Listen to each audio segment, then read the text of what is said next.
Tiens, tu viens montrer ici s'il te plaît. Regarde, on voit comment l'impact il y a. Donc a priori la jante n'est pas abîmée.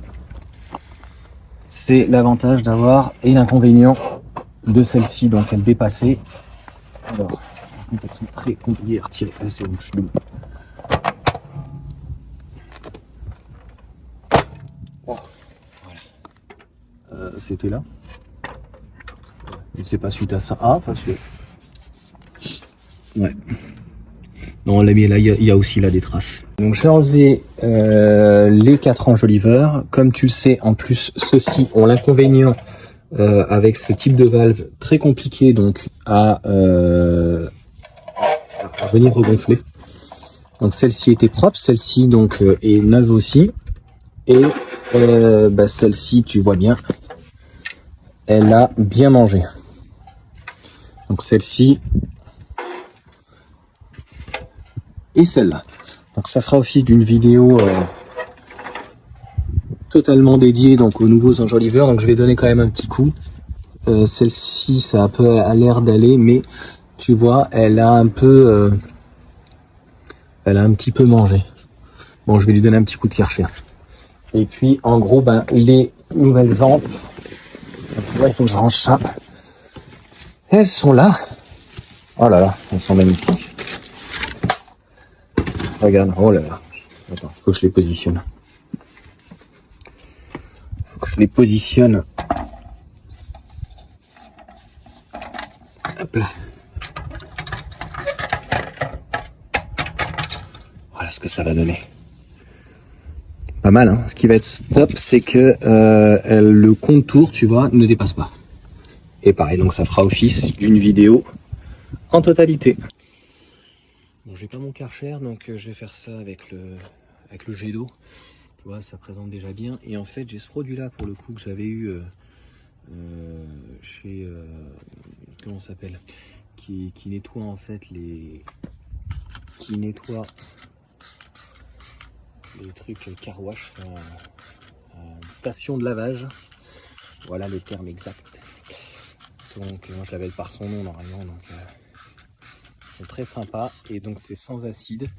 Puis j'en fais pas la publicité, je crois, mais moi je les prends par 3, donc chez eux à la base, parce qu'au final tu vois, même la Mégane, en fait comme tu freines plus, il y a pas de problème à ce niveau là. Donc je vais faire le tour des 4 jantes, parce que regarde celle-ci, j'ai commencé en fait à la nettoyer sur la partie basse, tu vois, donc il y a des résidus qui s'installent. Et je pensais pas franchement que ça pourrait abîmer la jante à ce point, on va voir tout à l'heure.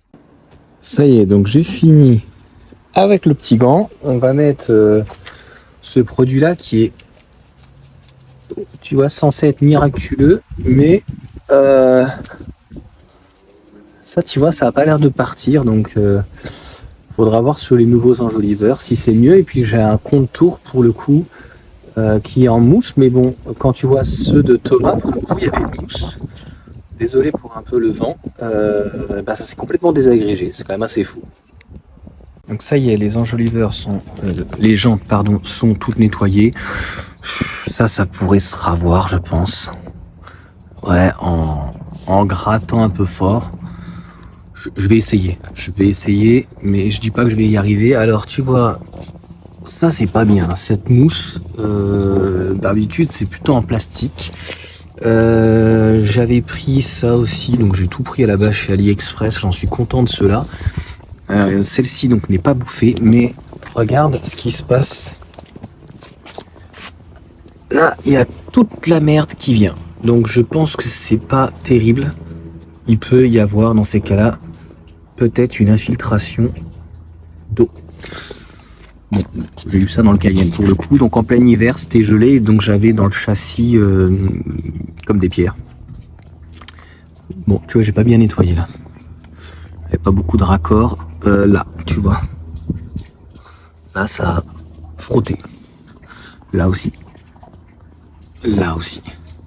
Mais a priori, d'après les informations de Lisa, même sur les enjoliveurs de base, il y a de ce type de problème. J'ai envie de dire, du moment que tu puisses changer l'esthétique et puis que malheureusement ça reste un petit peu sale derrière, c'est pas très grave. Celle-ci est tant mieux, n'est pas pincée et pas piquée. Par contre, c'est celle-là qui est le pire. Donc pareil, tu vois, on a du dépôt. Je sais pas si tu as le même problème, tu me diras. Là, alors là c'est une catastrophe, là, et encore on le voit pas très bien à la vidéo.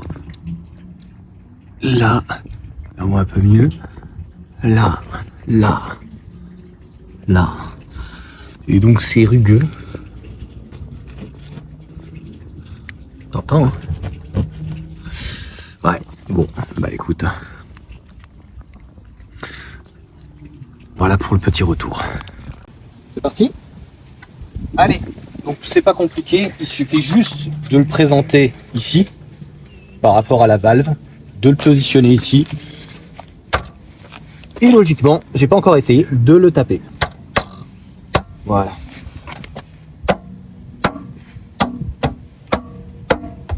Et de refaire ça, enfin en tout cas de faire ça 4 fois, et de refaire ça encore 3 fois, et de poser par la suite le centre.